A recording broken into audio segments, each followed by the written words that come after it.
basé à Lubumbashi, en province du Haut-Katanga. Nous avons profité de son séjour ici à Kinshasa, capitale de la République démocratique du Congo, pour l'avoir comme invité sur votre télévision, Christian Numbi.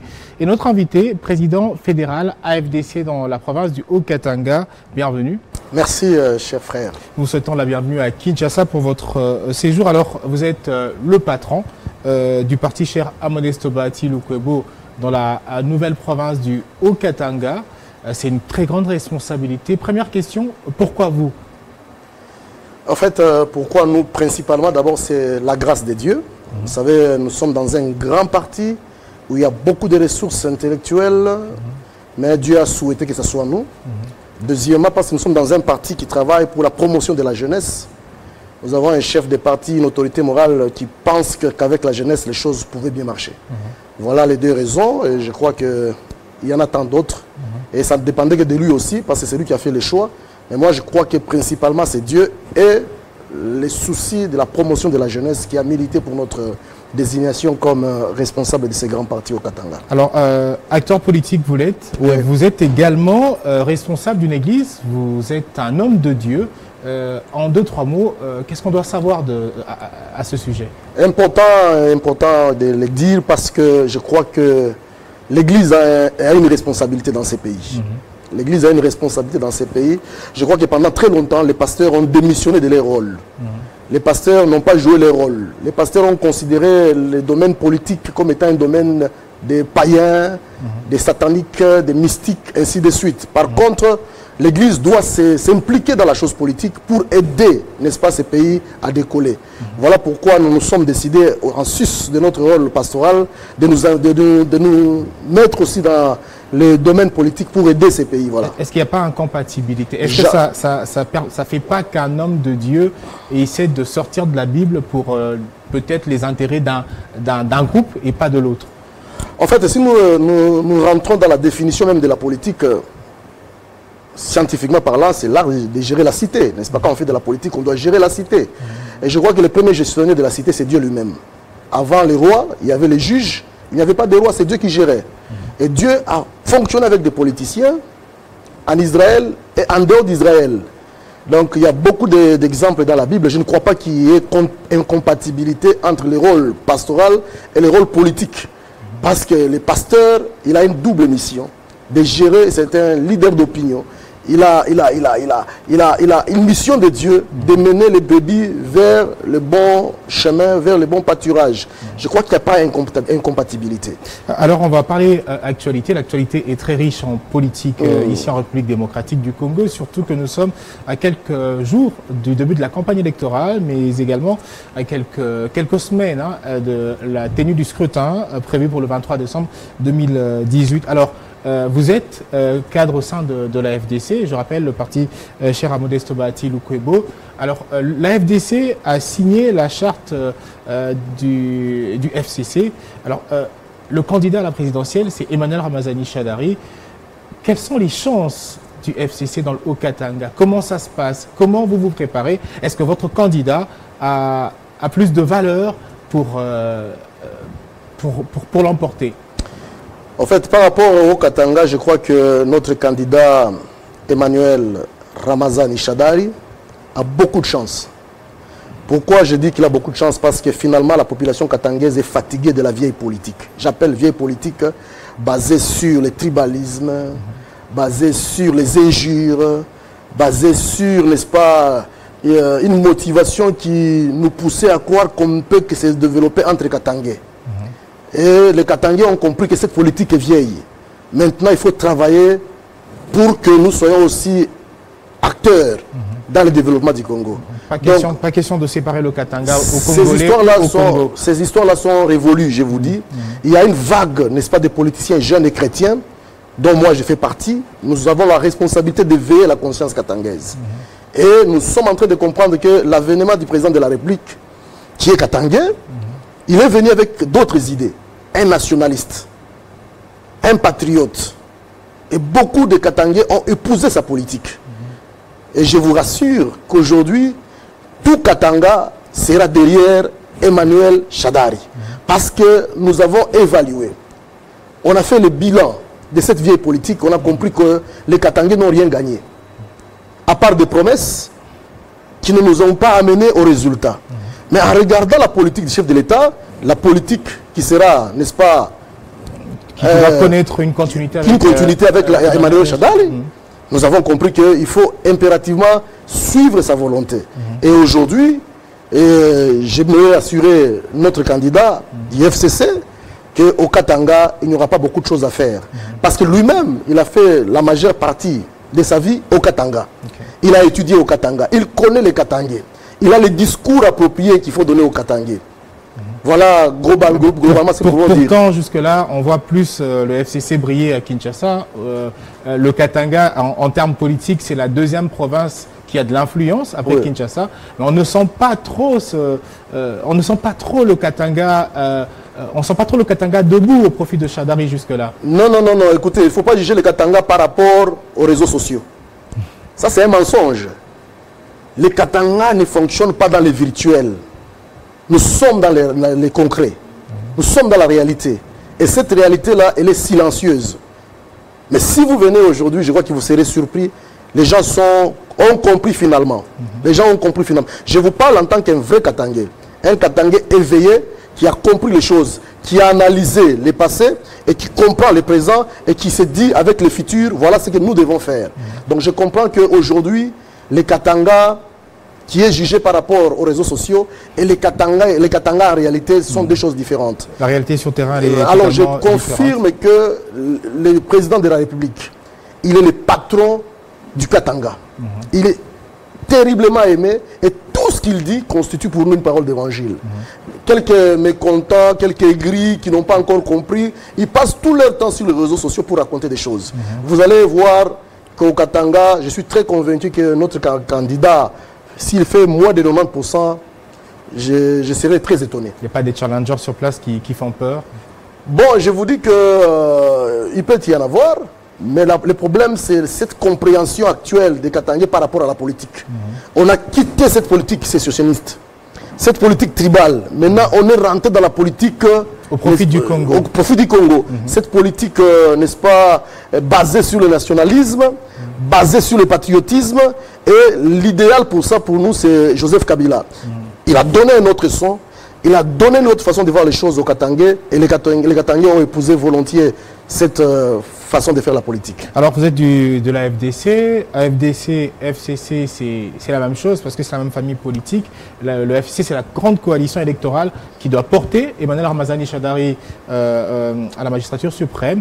Alors vous, en tant que membre de la FDC, cadre de la FDC dans le Haut-Katanga, qu'est-ce qui est fait et qu'est-ce que vous faites déjà au profit du candidat Emmanuel Ramazani Shadari? Vous savez, nous avons un leader, un coach qui est très avisé en politique. Modeste Bahati Lukwebo. Cet homme, il nous oriente. Il nous donne, n'est-ce pas, des lignes directrices politiques à suivre. Et je crois que si vous allez au Katanga aujourd'hui, dans le Haut-Katanga, voilà, vous trouverez que la FDC est bien installée. Et la FDC travaille. Nous avons présenté, n'est-ce pas, les dossiers de nos candidats à la CENI. Je vous informe qu'aucun dossier n'a été rejeté. Parce que les dossiers étaient très bien ficelés. On a recruté de très bons candidats à l'interne. La sélection était très rigoureuse. On n'a pas fait comme les autres. Parce qu'on ne doit pas, sincèrement, envoyer à l'Assemblée nationale, comme provinciale, n'importe qui. Voilà. Faut pas de complaisance. C'est là où on fait les lois. La vie du pays dépend des lois. On nous s'est dit, nous cherchons la méritocratie. On n'a pas dit, voilà, nous cherchons les gens du coin parce qu'ils seront votés. Non, nous avons choisi des personnes qui peuvent apporter quelque chose, n'est-ce pas, par rapport à la construction de ces lois qui seront votées pendant leur législature. Alors, c'est quand même étonnant. Vous êtes le patron de la FDC dans le Haut-Katanga. Vous mobilisez les troupes, les états-majors pour les élections au profit du candidat à la présidentielle, mais également pour les législatives nationales et provinciales. Vous-même, vous êtes non partant. Comment vous expliquez cela? Ben oui, c'est simple. C'est tout ça. Faire de la politique autrement, selon, n'est-ce pas, le coaching de Bahati Lukwebo. En tant que pasteur, je me suis dit, pour être maître de tous, il faut être serviteur de tout le monde. De tous, voilà. C'est biblique. l'égocentrisme, l'égoïsme qui caractérise toujours les politiciens. D'abord, moi, le reste après. Nous sommes venus casser cela. Je me suis positionné comme serviteur de tout le monde et je suis le directeur de campagne de tous les candidats FDC. Et au moment opportun, pour le Katanga. Et au moment opportun, moi, je serai, n'est-ce pas, en avant-plan, n'est-ce pas, sur le terrain de campagne, je parlerai pour mes candidats. Parce que la force d'un parti réside, n'est-ce pas, par rapport au nombre de députés qu'on aura. Exactement. Alors moi, je me suis dit... Actuellement, vous êtes la deuxième force. La deuxième force. Au sein de la majorité. Exactement. La deuxième force. Nous voulons consolider cette position-là, ou soit passer à la première position. Pourquoi pas? Parce que nous sommes en train de travailler durement. Notre autorité morale a dépensé beaucoup d'argent. Nous avons aligné beaucoup de candidats, pas n'importe quel candidat, mais les candidats de qualité. Voilà, donc en tant que pasteur, en tant que leader, j'ai opté à faire les choses à l'américain, oui, parce que nous avons renversé la pyramide. La pyramide actuelle, c'est les leaders qui supportent les autres. Avant, c'était les autres qui supportaient les leaders. À la FDC, nous nous avons dit, on change la façon de faire les choses. Voilà le pourquoi je n'ai pas postulé, mais j'ai travaillé pour tout le monde. Alors, je n'aimerais pas commettre ce péché-là de ne pas vous demander votre avis en tant qu'acteur politique sur ce qui se passe au sein de l'opposition. Pour vous, la majorité, on sait que le candidat à la présidentielle, c'est Ramazani Shadary. Côté opposition, on s'attendait pour une force supérieure, peut-être ou pas à la majorité, à un challenger, un principal challenger qui devra faire face au vôtre. Jusque-là, ça ne marche pas. La réunion de Genève a semblé donner un bon résultat, mais après, il y a eu 2 retraits de signature sur les 7 leaders qui étaient sur place. Alors, comment analysez-vous cette situation? Moi, personnellement, cela ne m'a pas surpris parce que tout Congolais, n'est-ce pas, digne de ce nom-là, est égocentrique. Égoïste. Deuxièmement... Vous confirmez cela pour ce qui est de l'homme congolais? Oui, je l'ai dit, parce que vous voyez, le Congolais qui n'a pas accepté la politique de Joseph Kabila reste dans ça. Nous qui avons accepté la politique de Joseph Kabila, c'est la politique qui nous amène à céder pour le bien de la nation. Il a déposé, pendant qu'il avait toutes les possibilités de changer la constitution. Pendant que sa base réclamait même... Pendant que la base disait, moi personnellement, je voulais le voir président, et qu'on change la constitution. J'ai mes arguments en tant que scientifique, parce que je les suis. Et je les suis, je peux développer des thèses autour de tout ça, mais il a cédé. Mais les Congolais qui ne veulent pas, n'est-ce pas, changer, ils se sont distingués dans ce que nous sommes toujours en train de reprocher des Congolais. L'égocentrisme, l'égoïsme, les moi d'abord. Deuxième élément, c'est que on ne peut pas se mettre ensemble si on ne partage pas la même idéologie. Je savais que cette histoire n'allait pas aller, n'est-ce pas, loin. La réunion de Genève. Je savais, même tout ce qu'on faisait comme réunion en Afrique du Sud, à gauche, à droite, parce que finalement, on se réunissait autour de quoi? Quelle était l'idéologie? On faisait des réunions, mais au fond du cœur, il y avait une hypocrisie, manque de sincérité.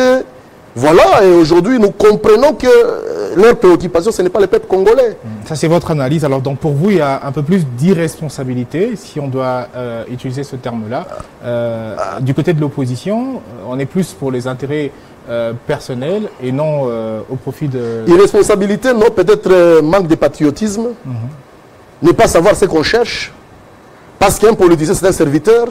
Si on n'est pas à même de céder pour l'autre, vous vous compliquez la vie. Je crois que même pour gérer les pays, ça sera très compliqué. Et aujourd'hui, nous sommes en train de comprendre que ce qu'on reprochait des fois aux gens, c'est ce qu'on est en train de faire. On se dédie, on décide aujourd'hui, 2 jours après, on change. Un leader qui change de position comme ça, c'est très dangereux pour gérer un si grand pays que le Congo, avec une population aussi compliquée. Alors, selon une certaine opinion, les opposants ne seraient pas prêts pour aller aux élections. Est-ce que, pour vous, vous êtes du même avis? Oui, je crois que c'est un problème aussi lié à beaucoup de paramètres. C'est jeu politique ici, parce qu'on a fait sentir à certains opposants plutôt que le pays est organisé. Nous sommes dans une démocratie, il y a séparation des pouvoirs. Il y a ceux-là qui ont été écartés par le pouvoir judiciaire, mais quand on passe à la télévision, on fait sentir que c'est l'exécutif qui nous a bloqués. Mais quand on rentre dans le dossier, on remarque qu'effectivement, il y avait des problèmes de droit dedans. Donc, finalement, en dehors de ces problèmes-là, Il y a aussi les problèmes liés effectivement à l'impréparation. Parce que pendant que les autres se préparaient, pendant que le FCC se préparait, et était en train de préparer des contestations inutiles. Tantôt c'est la machine à voter, tantôt c'est le fichier, tantôt c'est on veut changer la constitution, tantôt on implique l'église catholique dans le jeu. Finalement cette distraction-là est en train de causer beaucoup de tort à l'opposition. Et il nous reste quelques jours. Nous, on a travaillé pendant tout ce temps. Et heureusement que nous avons un leader très calme, très constant. Il ne bouge pas. Il persévère, il parle très peu, malgré les bruits, il persévère. Voilà le résultat. Le FCC est très bien préparé. Les autres veulent commencer à se préparer maintenant. Je vais vous donner un exemple. La loi dit que l'opposition doit avoir un délégué. C'est pas qu'on l'appelle comment? Le porte-parole de l'opposition. Est-ce qu'on l'a déjà eu dans ces pays? Peut-être qu'ils prennent le temps. Ça fait combien d'années? Autant d'années. Donc, tellement que l'opposition congolaise est égocentrique. Mais il faut dire aussi que c'est une opposition à plus d'une fois déstabilisée, selon les analystes, par la majorité. Vous n'avez pas arrêté de tirer des pions au sein de l'opposition. Vous avez presque, excusez-moi, pris l'opposition comme une orange. Vous avez pressé, je ne citerai pas de nom, mais beaucoup de personnes très intelligentes qui étaient au sein de l'opposition ont quitté l'opposition. Finalement, la majorité présidentielle a bien joué son jeu. C'est ce qu'on appelle les jeux politiques. C'est ce qu'on appelle les jeux politiques. La loyauté a un prix, la fidélité a un prix. Si on a piqué, si on a fait ceci, ce sont des jeux politiques. Quand on est leader, on doit être à même de rassurer. Si vous n'avez pas rassuré, à tout moment, les gens peuvent partir. Mais du côté, chez nous aussi, il y a eu des gens qui sont partis. Exactement. Mais nous avons su nous maintenir malgré les départs. Ce sont des jeux politiques. Alors, côté FCC, je le rappelle, c'est Ramazani Shadary. Pour vous, si vous pouvez être clair avec nous, qui pour vous devrait être son challenger direct du côté de l'opposition? Parmi les partants, Félix, Kamere, Fayoulou? En tout cas, chez nous, on a peur des personnes. On est tellement bien préparé. On est disposé à affronter tout le monde. Et je profite de cette occasion pour dire sincèrement merci au président de la République. Parce que ça, il y a une génération qui n'avait pas connu ce que nous sommes en train de vivre maintenant, les élections. Nous devons censurer, n'est-ce pas? On donne la possibilité aux souverains primaires de censurer ces délégués avec les élections. En tout cas, c'est un grand cadeau. Nous n'avons peur de personne.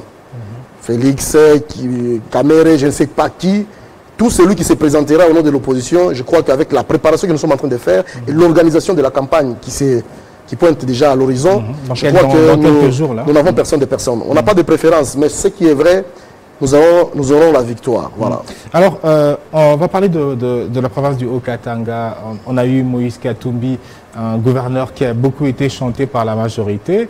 Et puis, il y a eu Kazembe et aujourd'hui Célestin Pandé-Kapopo qui fait du bon boulot. Alors, à ces jours, qu'est-ce qui est fait, qu'est-ce qui reste à faire pour le développement du Haut-Katanga? Est-ce que tout va bien ou il y a des priorités? En fait, la province du Haut-Katanga, ce n'est pas n'importe quelle province, c'est une province riche, n'est-ce pas, par rapport aux minéraux. Certes, vous avez retracé l'histoire, on a eu l'ex-gouverneur Moïse qui a travaillé, qui était très bien par rapport aux médias, mais concrètement, bon, sur terrain, je crois qu'il y a beaucoup à dire. Ça, ce sont des révélations. Il y a beaucoup de choses à dire, voilà. Donc, nous qui vivons au quotidien au Katanga, bon, je crois que, voilà. Le gouverneur Kazembe est venu, et, vraiment il a travaillé, il a posé les jalons et la sagesse du gouverneur Mpande-Kapopo continue à travailler sur ce que son prédécesseur a eu à faire. Maintenant il y a une synergie d'action entre l'action Kazembe et l'action Mpande-Kapopo et nous sommes en train de comprendre que dans les 5 années qui vont suivre, cette dynamique va toujours continuer et nous sommes maintenant à l'aise parce que celui qui est maintenant à la tête de la province, c'est un homme très sage. Un homme très sage qui a aussi accepté la politique du chef. Et nous sentons que maintenant c'est l'unité qui règne, c'est l'harmonie qui règne, il n'y a pas trop d'hypocrisie comme c'était avant. On sent que les choses marchent très bien. Il n'y a pas si longtemps, on a vu le gouverneur Mpande et le gouverneur Kazembe parler ensemble pour le bien de la province. Et les Katangais, les jeunes Katangais que nous sommes, on a compris que nous avons un rôle aussi à jouer pour accompagner cette sagesse du gouverneur Mpande-Kapopo. Alors justement, parlons de la jeunesse. Quelle est la place de la jeunesse dans la politique du gouverneur Célestin Pandé? Parce que vous, c'est un gouverneur qui est de votre famille politique, il devrait avoir votre soutien. Est-ce que dans sa politique, il essaye donner de l'espace à la jeunesse? Parce qu'aujourd'hui, les jeunes sont 65% de la population congolaise. En tout cas, je crois que coup de chapeau au gouverneur Mpande. Nous avons vu quand il a constitué son gouvernement provincial, il a recouru à la sagesse des anciens, des aînés, il a récupéré les jeunes. Dans son cabinet, on a senti qu'il y a vraiment une bonne représentativité. Il y a des jeunes, notamment le ministre de la Jeunesse, le ministre de la Jeunesse, Serge Condé. Il y a mon ami, le ministre des Finances, que j'apprécie beaucoup, qui est là aussi, qui travaille très bien, Jacques Yaboula. Il a récupéré tout le monde et on sent que les choses changent. Vous savez, ce pays a été géré pendant autant d'années par un jeune. On a vu les changements. Mettre les jeunes de côté, je crois que c'est une très mauvaise politique. Et le gouvernement Mpande a compris cela. Il a récupéré la jeunesse, il encourage la jeunesse, il pousse la jeunesse vers, n'est-ce pas, l'excellence. Et nous lui en sommes très reconnaissants. Voilà. Alors, dans les prochains jours, c'est le début de la campagne électorale. AFDC, FCC, qu'est-ce qu'il y a de prévu pour notamment vous, de l'AFDC, puisque vous êtes le patron de l'AFDC dans le Haut-Katanga? En tout cas, nous allons travailler sérieusement. Pas pendant ces 1 mois, parce qu'au Haut-Katanga, nous on a commencé le travail il y a longtemps. Aujourd'hui, les candidats que nous avons proposés pour, n'est-ce pas, défendre le Haut-Katanga au niveau de l'hémicycle, au niveau national et provincial, okay. Je crois que ce sont des gens qui sont irréprochables. Par rapport à leur moralité, à leur façon de faire les choses. Et nous-mêmes qui gérons les partis, nous nous sommes engagés pour ne pas salir, n'est-ce pas, l'image de notre grand parti. L'AFDC, c'est un grand parti. Vous ne nous entendrez jamais insulter les gens. Vous ne nous entendrez jamais dans des débats de basse classe. Nous sommes en train de faire un travail de qualité. Un travail de qualité. Donc, le travail n'a pas commencé aujourd'hui. C'est 1 mois qui nous est donné pour la campagne. C'est juste 1 mois de consolidation d'un grand travail qui s'est fait pendant autant d'années. Alors, depuis Kinshasa, la capitale de la République démocratique du Congo, nous sommes ici dans le studio de Télé 50. J'aimerais que vous puissiez regarder la caméra pour vous adresser à la jeunesse congolaise et aussi à la jeunesse de l'espace katangais. Qu'est-ce que vous avez à dire? Un message de paix, surtout en marge des élections. Le grand message que je vais donner à la jeunesse congolaise d'une manière générale et à la jeunesse katangaise en particulier, c'est un message clair. Nous avons été distraits pendant des années. Allez au Rwanda, allez en Zambie, allez en France, vous trouverez que ce sont les jeunes qui gèrent. Nous, la politique qu'on nous a proposée, c'était pour nous endormir. Nous amener à chanter pour les aînés, les considérer comme des dieux. Pendant ce temps, nos amis étaient en train d'apprendre des choses. Je propose à la jeunesse congolaise de travailler pour la méritocratie. Je condamne avec une ferme énergie cette politique, n'est-ce pas, de tribalisme. Nous voulons voir les gens qui méritent être au poste. Les gens qui ont quelque chose à apporter pour le développement de ces pays, occuper des postes. Nous refusons cette fois-ci que les gens occupent des postes parce qu'ils sont de telle tribu ou de telle autre tribu.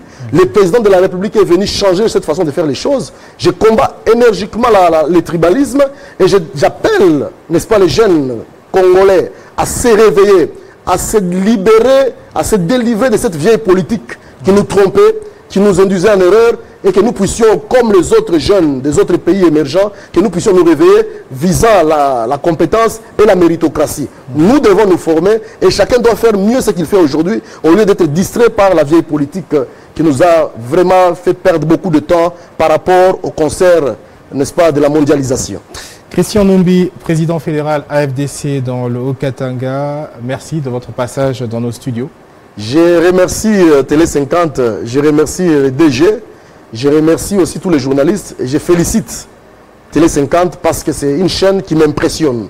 Et chaque fois que je passe par Télé 50, je vois les innovations. Nous voulons que le Congo fonctionne aussi comme ça se passe chez Télé 50. On vise la méritocratie et l'excellence. On va parvenir le message au directeur général. Merci encore une fois à vous. Merci. À vous également, merci de nous avoir suivis. Le programme se poursuit sur votre télévision. Merci surtout de votre fidélité à nos programmes. Au revoir.